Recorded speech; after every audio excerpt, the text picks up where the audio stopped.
15 years after the fall of the fourth government, headed by Silvio Berlusconi after his victory in the 2018 elections, the Italian far-right is preparing to return to power if the polls that favor him in the general elections are believed. The coalition,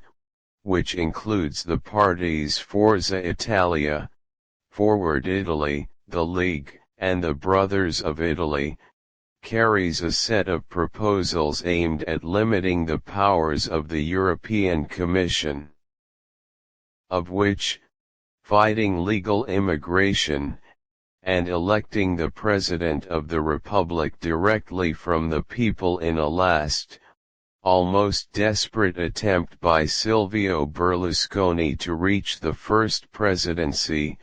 which I have disobeyed him for years because of the legal prosecutions he was subjected to and the court rulings that deprived him for a period of his political rights. Berlusconi said this week that if the constitutional article is amended to elect the President of the Republic directly by the people, the current president, Sergio Mattarella, who was recently re-elected for a second term, must step down and make way for a new president to be elected. This talk sparked strong criticism from the center and left parties, who warned of the danger of right-wing parties coming to power after their deviation towards extremist positions,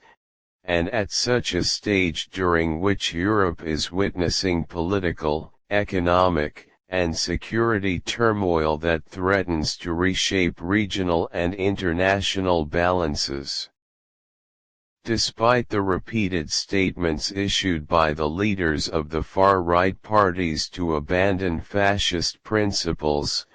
adhere to the rules of democratic political action and respect basic freedoms, doubts remain about the real goals of these parties if they reach power. Especially in light of its alliances outside the European framework with the radical wing of the U.S. Republican Party, the far-right ideologue Steve Bannon in the United States, and with the hard-line ideological circle surrounding Vladimir Putin in Russia. These doubts and fears have grown in recent days after the Brothers of Italy party returned to raising the slogan God, the Homeland, the Family as a title for its electoral campaign, a slogan raised by the Italian fascists in the 30s of the last century. Giorgia Meloni had defended the slogan, which she described as the most beautiful statement of love through the generations, and traced it back to the teachings of Cicero at the height of the Roman Empire's influence. At the electoral rally organized by the Brothers of Italy last weekend in the town of Latina, near Rome,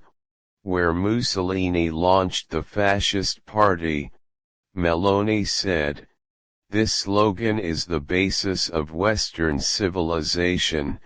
which is the source of our traditions, culture, identity, and belonging." She defended the holy Christian roots in her fight on the European level. She ended her speech by saying, "Here we inhale the breezes of love and patriotism,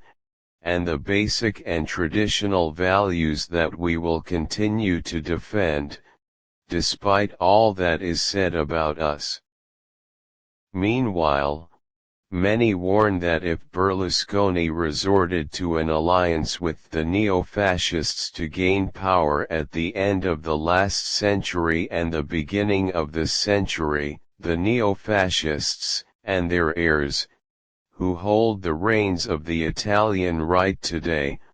lure Berlusconi and what remains of his waning popularity to reach the goal which they have been planning since the demise of the Christian Democratic Party in the early 90s of the last century and the emergence of Berlusconi on the political scene. The independence of Europe, and others prefer to use the phrase European sovereignty, has been demanded for decades by some European thinkers and leaders, such as General de Gaulle, the leader of France, who stated this without equivocation, in his press conference on January 14, 1963, that it is important Europe is European, a power that defines its goals and ambitions separately from American hegemony. Such statements were not acceptable to the rest of the Europeans, fearing France's domination of them. They prefer, in terms of security and defense, to be under the protection of the American umbrella. America's reaction to Gaulle's statements was President John F. Kennedy's saying that America sees Europe being Atlantic, in the sense of being involved in the NATO alliance, which is essentially the security and defense arm of American foreign policy, and the framework that allows the military presence of American forces in Western Europe. In a book by Zbigniew Brzezinski, former security advisor to President Jimmy Carter, The Big Chessboard, which was printed in 1997, he sheds light on U.S. policy with the rest of the world. Whoever read it, and I personally reread it, sees that most of his predictions and strategic analyses are now being realized with the Ukrainian crisis, as if the actors in the crisis followed what he stated in his theses. He called for expanding the membership of the European Union, and setting a hypothetical schedule about the dates of the accession of a number of countries to the European Union, starting in 1999 for the countries of Central Europe, then the Baltic states, and accepting the latter would encourage the accession of Sweden and Finland to NATO,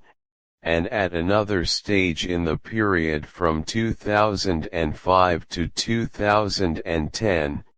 Ukraine, in turn, may initiate negotiations to enter the European Union and NATO. Brzezinski believes that in the same period,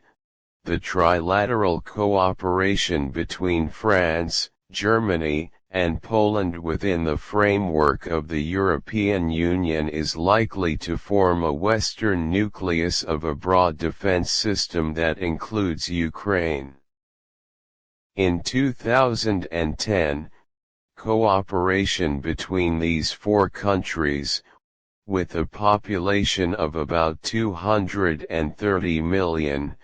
will form the geostrategic backbone of Europe. The French proverb says, "There is no smoke without fire." His previous book indicates that the United States trusts Germany more than France, and perhaps this is due to their previous experiences with General de Gaulle, who some of his supporters believe that the American generosity in supporting Ukraine with weapons and money is not in vain. America is the beneficiary of this war by draining Russia, financially by increasing its sales of oil and gas to Europe, to partially compensate for its imports from Russia, at a higher price, and by selling arms deals, especially to Germany. What is certain is that the European Union, which is expected